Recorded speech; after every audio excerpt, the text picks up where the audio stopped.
What's going on, guys? It's the NH Engineer here, and today I want to give some brutally honest advice for other engineers in my position, which is early career or even entry level. The advice I really want to give you guys today is ultimately debunking a myth and a lie that university teaches all of us implicitly.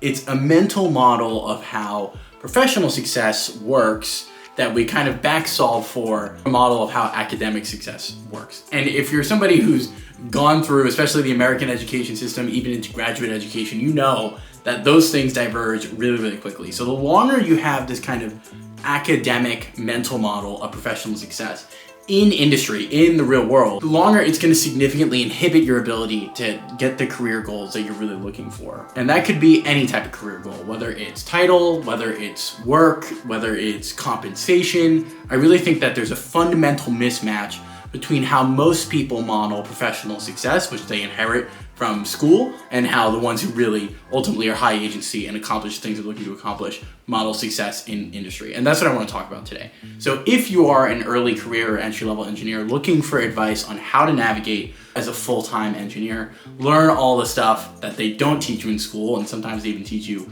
the opposite of what you should do in school, then this is definitely the channel for you. Let's talk about some brutally honest advice for young engineers like me. The myth I want to debunk that school teaches us is that success is a linear and monotonic function of time. I'll explain how school makes us believe that in the beginning of this video, but when we go into industry thinking that over time we're going to slowly but surely achieve the goals we're looking for, the longer we believe that to be the case when it's not, the longer we're putting off succeeding in the ways we really want to. And in a lot of ways, unfortunately, the longer you put that off, the harder it gets to achieve them. Like it or not, the fact is that a lot of the decisions we make in the very beginning of our careers have compounding effects over the entire span of it that people don't really think about, because we're also taught that it's okay to wander around and figure out what we want to do when we're young and all this stuff. We're taught these things by school and just by society writ large. But the reality is, the decisions you make towards the beginning of your career really compound in a way that I think school doesn't prepare us to understand, and thinking about this mental model the right way will really help us make the best decisions we possibly can. So let's talk about this, right? If you're plotting success in our careers against time here, and I want to be clear, when I say success, I know there's lots of definitions of success, professional or otherwise, but in the context of the professional world, I really think that any way you define success, for the most part, this mental framing applies to. Whether it's, again, title, compensation, the quality of work you're doing, the skill you have as an individual contributor, the skill you have as a leader, all these different things. Like, I really think however you measure success, I'd bet good money that this model applies to you. So success over time, a linear and monotonic function of time would really like something like this. It's not rocket science here. Like, where you end up is a function of where you started and the velocity at which you're improving. This idea fundamentally makes sense in the context of school, because you start out as a freshman and then you take some classes and you do pretty well in them, hopefully, and maybe you do some clubs and a couple of things, and slowly but surely over the course of your freshman year, and you can hear it in the way people talk about these things, everything's chunked off by year, you accomplish certain things. And then your sophomore year comes, and you do some more stuff. You take some harder classes, maybe you get an internship if you're lucky, maybe you get doing research in a lab or whatever, either way. Then junior year comes, same kind of thing, a little bit more intense, and then finally your senior year comes and you get that job, and then you move off and you go off into the sunset, succeeding in exactly the same modality that we're talking about here. This is simply not the case. And not only is it not the case, but people think that fluctuations between different individuals might look something like this, where different people improve at different rates, or maybe they start at different rates, whatever. People think that everybody's success over time is kind of linearly trending upwards in this neat way based on what school teaches you, which is that over time, if you do sustained amount of work, you're gonna get little bits and pieces of acknowledgement and recognition as you go throughout it, and the benefits of the work you're doing will slowly but surely increment over time, ultimately landing you somewhere. Some people succeed more than others, but this is a general trend. The reality is there is no general trend. And this is what I want to talk to you about today. Success in our careers rarely looks like this. It more often than not will look something like this. If you're lucky, it will continue to trend upwards in this generally exponential way if you play your cards right, but it's also very noisy, and it's also definitely not monotonic. And this is the core concept I want to get at here. It's that there is a gap, not just in the short term, like knowledge of how this looks. This looks more like a stock chart than some kind of derivative of time, right? There's a knowledge gap in terms of how this chart looks in the short term and in the long term, which is where it actually starts to look like this real exponential curve. And these are the different misconceptions about success that I want to break down here. Linear, monotonic, and a function of time. Let's start off with the linear piece. An unfortunate truth of the professional world, and I would bet good money this is even more true in stuff like business, but it's definitely true in engineering, is that decisions you make early on compound.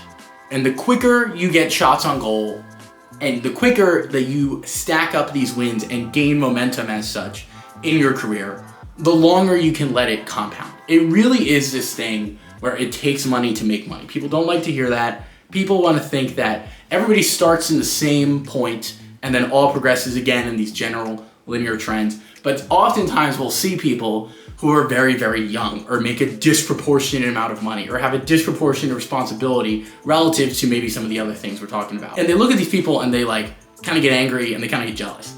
The fact is that those people understood this concept. They understood this concept that there's no implicit guarantee that progress is going to be linear in the way most people think. As a matter of fact, like some people think that they have a better grasp on it because maybe they think it's like some kind of linear graph with certain steps in there. So something like maybe, this is in high school. High school determines where you start out here. And then in college, you have this step function in terms of like where you went. And then maybe you have like another one in terms of the first internship you did.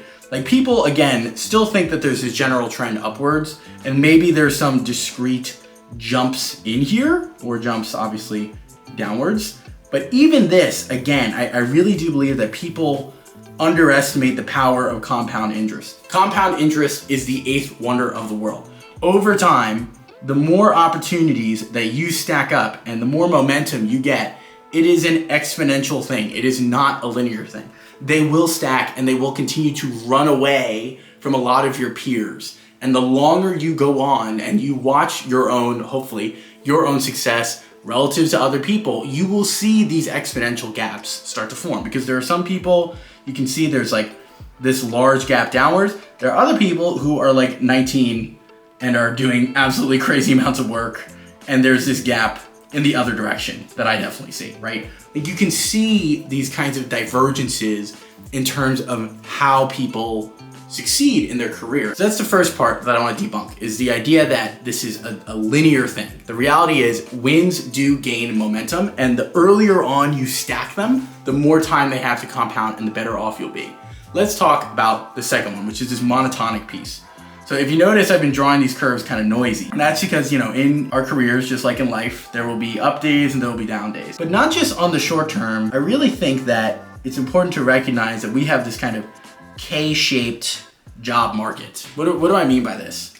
Well, a K-shaped curve, which is something that's like often talked about in economics, is effectively where you have this junction point where certain people start to exponentially benefit from something and certain people start to exponentially not benefit from that same thing. And like a good example of this is housing. When housing crashed in 2020 or 2008, before that, there were certain events in financial markets that caused basically the people who have money can invest in assets at their peak low. So they take all this money, they roll it into parts of the market that have no capital in them and everything's devalued, and then they can capitalize on that downturn.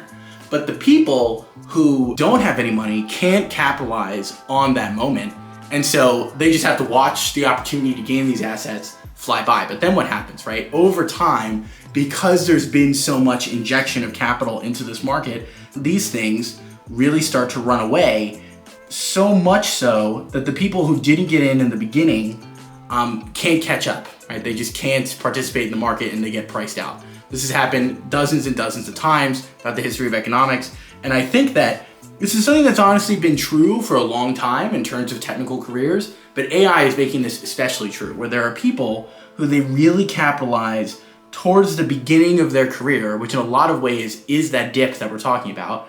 people just have more of an ability to take risk based on where they're at in their life. And they even get more good grace from other people who want to watch them succeed when you're younger versus when you're older. We've all seen this happen, right? Everybody's rooting for you. Everybody's rooting for the little guy. Even big corporations that we like to call soulless, there's a certain understanding that goes into investing in young talent. And while AI is making this kind of less common and more difficult, the fact is that this K-shaped curve has always been true. AI is just making it worse. AI is making it worse because the people who are really high agency and intentional about what they do and why from the beginning can pull away from the people who are not incredibly faster. And similarly, the people who are not high agency and don't capitalize on opportunities as they come to them, because there's so many more hustlers in the market, they taper off and they ultimately get replaced by one of them. That's just the unfortunate truth of how this tends to go. So while this K-shaped curve is not new, I think it's clear that there's this change in how the dynamics of success work for different people in the market. And again, maybe there are stories of this that I don't know about, but I've never heard of somebody being pushed through to 7th grade and then pushed back to 5th grade, right? Or graduate through sophomore year, get to junior year, and then fall back to freshman, right? Obviously, people drop out of school, people have to make changes, make sacrifices. These aspects of life are not new, but again, school makes you think that if you stay in the fight long enough, time is on your side. The reality is, time is only on your side if you make the most of it. And that's what I'm trying to get at with this kind of K-shaped curve, where there are people who very much exponentially grow and rocket ship away really quickly, despite the ups and downs are natural in people's life, which is kind of the last thing I'll get to. And there are people who just stagnate and then ultimately fall off and really don't get much of anything out of their career. And then when they retire, there's just nothing that they're proud of. Like, that's just the reality of how careers work. Again, this is something that's been true for a long time and continues to be true, if not exacerbated by new stuff like artificial intelligence. Last thing I want to talk about is the function of time piece. Now, I do think it is a function of time, ultimately. Like, you do have to stay in the game a long time. This is a marathon, not a sprint. I do think time really matters. And if you make the most of it, it is on your side. But I do want to point out these small, up and down dips that I'm drawing out over the process of your engineering career, right? Much like how stocks go up and down on this small scale, but hopefully if it's a good investment, go up over the long term. The truth is, there are lots of days in my engineering career, or even months, where I just don't feel like I did much of anything. There are even individual days that I show up to work, I try really hard to accomplish whatever I'm trying to accomplish, and I actually feel like I took a step backwards. Like I made negative progress towards what I was trying to achieve that day as compared to when I showed up that morning. Like, that's just the reality of how engineering jobs work. This is a very nonlinear thing. It's a highly technical field with lots and lots of unanswered questions and difficult things to go through. Similarly, not every opportunity, either within the context of one job or at a job as a whole, is really directly traceable towards exactly what you're trying to get. There is some kind of exploration versus exploitation thing to be done here. While obviously as somebody who runs this channel, I am a guy that says optimize as much input as you put into this system to get you where you're trying to go as humanly possible. Nobody can hit 100%, right? Life is inefficient in that way. There will be drawbacks, or there will be distractions, there will be setbacks, but this is normal, right? I think what people do, as I talked about in my last video, is the second they kind of face any sort of resistance, and I don't just mean resistance in terms of you have to wait. A lot of times in school, we call things resistance that are really just impatience. For example, I didn't get an internship my sophomore summer. Like, I called that a big setback. The reality is I didn't have anything yet that was worth me getting an internship. And that includes the skills to get an internship, by the way. So it took more time, it took more dedication, and ultimately I got one the next year. No big deal. Similarly, I've had internships and positions that I thought were useless to me and wound up paying off insanely to degrees that I had no idea of in the beginning, and a lot of ways are still paying off in my career. When at the time, I honestly just thought it sucked. That's a story for a separate video. But people start to face the smallest bit of resistance here, and then they just kind of sit around and wait for time to sweep them towards what they're trying to get to. It's like, oh, I'm not doing the work I want to do, but sooner or later I'll get the opportunity. Or I'm not making as much money as I deserve, but sooner or later I'll get that raise. or I would rather be at a different job than what I'm at now, and sooner or later I'll get the opportunity. They just sit there and they kind of are stuck in this liminal space where they're not getting any of the substantive progress towards what they want that they actually need to get in order to get there. This is where you really get that unforgiving K-shaped economy that I was mentioning earlier. The people who are doing that from the very, very beginning, that stuff just starts to compound in a way that's really amazing. And you can accomplish a lot quicker than you realize. There's a saying I really like, that people overestimate what they can do in 3 months and underestimate what they can do in 3 years. I've found that to be true time and time again. So what is all this yapping that I'm doing about fundamental misconceptions of how engineering success works actually mean for us younger engineers? There's 2 things I want to get at here. 1 is be high agency, and 2 is be intentional. Let's start with the high agency one. This is a lesson for life that I could make a separate video in its own right. But what I mean by high agency is really take ownership over your career. You are the captain of your own ship, the master of your own destiny. Again, it's really easy to go online and see lots of videos saying that we're all cooked and AI's gonna take all of our jobs and everything's been offshored and it's not even worth studying computer science or whatever else. I've made videos like that before. I know there's a lot of noise out there in the system, but if you're gonna get anywhere, if you're gonna stand a chance of getting anywhere despite all that noise, you really have to be driven and take ownership over the outcomes. You can't sit there and wait for the chaos of life to sweep you in that general direction that you really want to go. Because school will, you will naturally get swept from 5th to 6th to 7th grade to sophomore year to junior year and all the way up to your shiny piece of paper that says you graduated with a bachelor's. And then once you get off that on-ramp, once you get off that roller coaster, there is zero structure. And this is where people really, really struggle, me included for sure. So you have to be high agency. You can't wait for summer to come around to push you along to the next grade like you did when you were in school. The fact is, there's no more summer breaks. This is just life. You're in the fight now. And then the second one about being intentional is all of these things I mentioned about making momentum, like gaining momentum towards what you want to do. You can't do that if you don't know what you want to do. And this is why it really is important to lay out what you want and why. And by the way, this is not to say that the thing you say you want here is going to be the thing you say you want here. It's quite the opposite. But unless you start to walk this path, you're never going to be able to figure out what you actually want. So there's some sort of exploration versus exploitation phase again, but when you're exploring, you have to know what you're looking for. And when you're exploiting, you have to know why you're doing it, so that those cycles are informed and generally make you closer and closer and closer to what you actually want over time. That's just the reality of how this works. If you're not intentional about stacking up wins, recording them, putting them into this system and gaining momentum towards what you want, you ultimately never will. And I've seen lots and lots of people suffer with that throughout the course of their careers, and it adds up. Like it or not, the decisions we make towards the beginning of our career in a lot of ways are the highest leverage thing.